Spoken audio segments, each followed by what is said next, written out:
नमस्कार, बालाघाट न्यूज में आप सभी दर्शकों का बहुत बहुत स्वागत है। मैं हूं यमलेश बंजारी। शुरुआत करते हैं 22 मई की 5 प्रमुख खबरों की।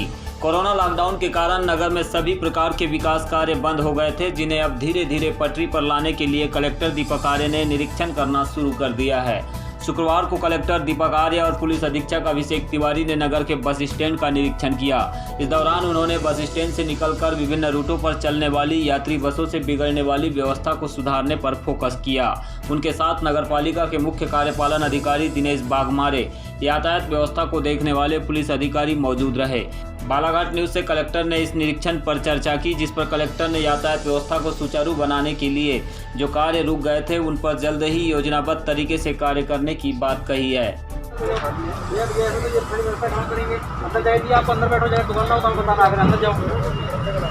सबको ये सीट भी, ये सारे सीट कवर वाले सबसे दुकान अंदर दी नहीं इनकी, ये विभिन्न सबसे फिर से कर लेंगे इनको अंदर भेजो सबको, है ना।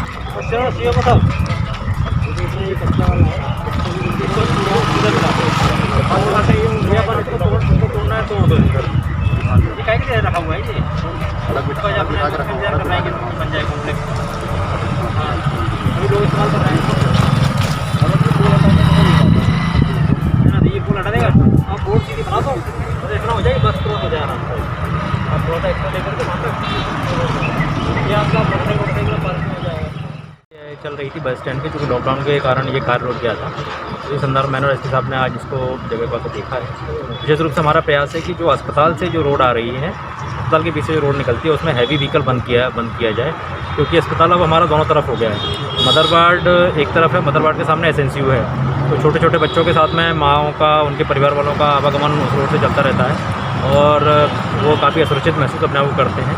इसीलिए प्रयास ये किया जा रहा है कि रोड्स को, जो हैवी ट्रैफिक को उस रोड से बंद कर दिया। और भी इसके अलावा कुछ बदलाव की तैयारी? इसके अलावा ये है कि बसों का प्लानिंग कैसे इस प्रकार से होगी और उसी प्लानिंग के लिए हम लोग आए थे, और शहर में बसेस कैसे डाइवर्ट कर पाएँ, कैसे रोड से ट्रैफिक कम से कम हो पाए, उसी तैयारी के तहत आज एक प्लान किया गया है। इसको कुछ दिन के लिए पायलट प्रोजेक्ट रूप में चलाएंगे। यदि ये कार्य पूरा होता है तो इसको सर परमानेंट कर दिया। सर, लंबे शहर से बालाघाट में जो मुख्य बस स्टैंड के इधर एक पेट्रोल पंप है, उसके हटाने की बात चल रही थी, आज भी उसकी जिक्र आपने किया है। इसको क्या सर कहीं पर डाइवर्ट किया जाएगा? ये मामला जो है कोर्ट में चला गया, क्योंकि कोर्ट से उनको रिलीफ मिली है, तो सरकार अब कोर्ट में ही पुनः अपील करेगी, उसको अपराधी की कार्रवाई होगी। Thank you. रुक कर लेते हैं अगली खबर का। तो रेल मंत्रालय की ओर से 1 जून से 200 ट्रेनों को चलाने के ऐलान के बाद शुक्रवार से स्टेशन पर आरक्षण कार्यालय खुल गए हैं। काउंटर पर सुबह 8 से रात 8 बजे तक लोग टिकट की बुकिंग करा सकते हैं। बताया गया कि आरक्षण काउंटर पर 200 स्पेशल मेल एक्सप्रेस गाड़ियों का आरक्षण किया जाएगा, जो कि 1 जून से विभिन्न रूटों पर चलेंगी। बालाघाट स्टेशन के मुख्य प्रबंधक HL कुशवाहा ने यात्रियों से अनुरोध किया है कि वे मास्क पहनकर ही काउंटर पर आए। साथ ही ऐसे यात्री जिन्हें अपनी टिकट रद्द करानी है, वे अभी काउंटर पर भीड़ न बढ़ाएं। उनके लिए यात्रा तारीख से 6 माह तक का समय दिया गया है, क्योंकि जब तक आरक्षण नहीं होंगे तब तक रिफंड के लिए कैश उपलब्ध नहीं रहेगा। पूर्व प्रधानमंत्री राजीव गांधी की पुण्यतिथि के अवसर पर बालाघाट सेवादल कांग्रेस और यूथ ब्रिगेड की ओर से जिले के आदिवासी वनांचल गांवों में पहुंचकर खाद्य सामग्री का वितरण किया गया। इस दौरान सेवादल के सिपाहियों ने लालबर्रा क्षेत्र के अंतर्गत आने वाले वनग्राम, नवेगांव, चिखलाबड्डी, सोनेवानी में गरीबों को खाद्य सामग्री की किट प्रदान की और उन्हें कोरोना वायरस के संक्रमण से बचाव के लिए मास्क भी प्रदान किया। सेवादल कांग्रेस की ओर से आयोजित इस कार्यक्रम से करीब 200 परिवारों को मदद मिली है। इस दौरान प्रमुख रूप से सेवादल कांग्रेस के अध्यक्ष सौरभ लोधी, यूथ ब्रिगेड अध्यक्ष मोनू भगत, लालबर्रा ब्लॉक अध्यक्ष दुर्गा पगरवार, जिला महासचिव सुरेंद्र ठाकरे, मंडल अध्यक्ष ईश्वरी चौधरी और अन्य पदाधिकारी प्रमुख रूप से मौजूद रहे।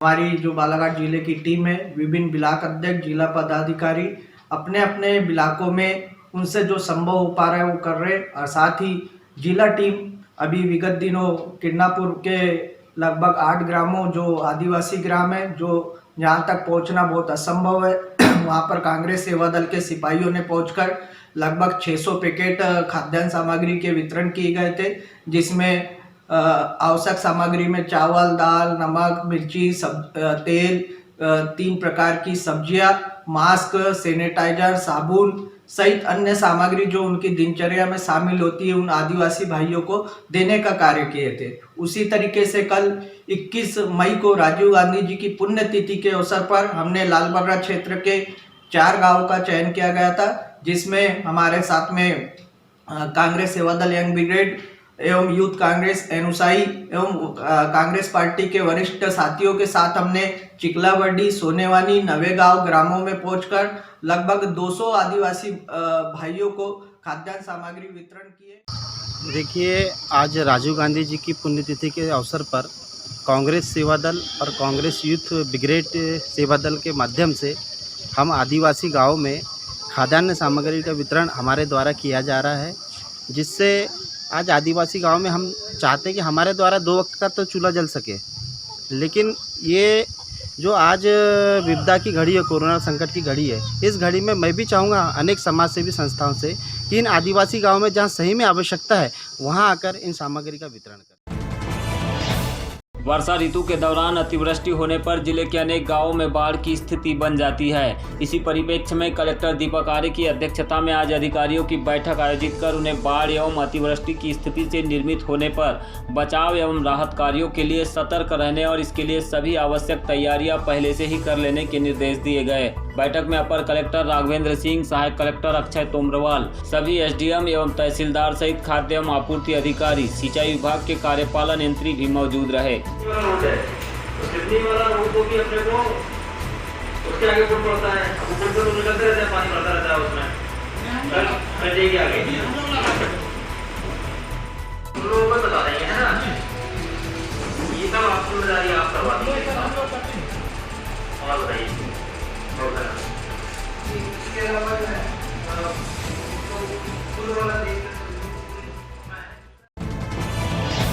जिले के खैरलांजी क्षेत्र के भजियादंड में कोरोना संक्रमण का पहला मरीज मिलने के बाद जिला प्रशासन के द्वारा उसके संपर्क में आने वाले लोगों के सैंपल जांच के लिए भेजे गए हैं। वहीं बाहर से आने वाले संदिग्ध लोगों के भी सैंपल प्रशासन के द्वारा भेजे जा रहे हैं। फिलहाल इन भेजे गए लोगों के सैंपल निगेटिव ही प्राप्त हुए हैं, जो कि जिले वासियों के लिए राहत की बात है। बताया गया कि जिले के जिन संदिग्ध मरीजों के सैंपल ICMR लैब जबलपुर भेजे गए हैं, उनमें से आज 37 मरीजों की रिपोर्ट निगेटिव प्राप्त हुई है। लोगों में इस बात का डर था कि भजियादंड में पहला मरीज मिलने के बाद इसकी संख्या में वृद्धि होगी, लेकिन अभी तक दूसरे संदिग्धों की ऐसी कोई रिपोर्ट नहीं प्राप्त हुई है। जिले में 21 मई तक 382 सैंपल कोरोना टेस्ट के लिए भेजे गए हैं। इनमें से 22 मई तक 326 रिपोर्ट निगेटिव और एकमात्र भजियादंड निवासी युवक की रिपोर्ट पॉजिटिव आई है। बालाघाट जिले के ग्रामीण क्षेत्रों में जॉब कार्ड धारकों को रोजगार उपलब्ध कराने के लिए मनरेगा के अंतर्गत जल संरक्षण एवं जल संवर्धन एवं हितग्राही मूलक कार्य कराए जा रहे हैं। मनरेगा के अंतर्गत जिले के 1,23,064 मजदूरों को रोजगार मिल रहा है। मनरेगा के अंतर्गत इतनी अधिक संख्या में ग्रामीण जॉब कार्ड धारकों को रोजगार देने के मामले में बालाघाट जिला प्रदेश में प्रथम स्थान पर है। इतनी अधिक संख्या में प्रदेश के किसी अन्य जिले में मजदूरों को काम नहीं मिला है। चालू वित्तीय वर्ष 2020-21 में मनरेगा के कार्यों में मजदूरी 20 करोड़ रुपए की राशि व्यय की जा चुकी है।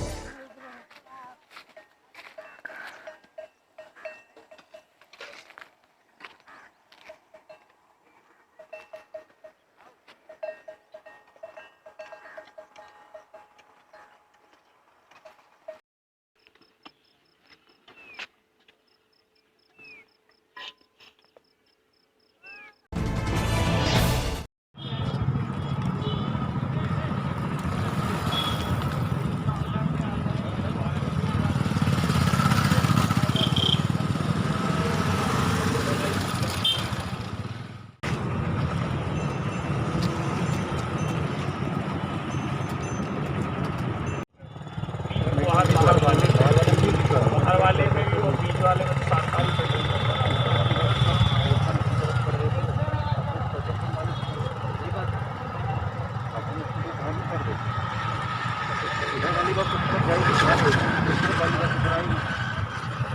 कटरों वाले से बोलोगे यहाँ पर आने में पड़ रहा है।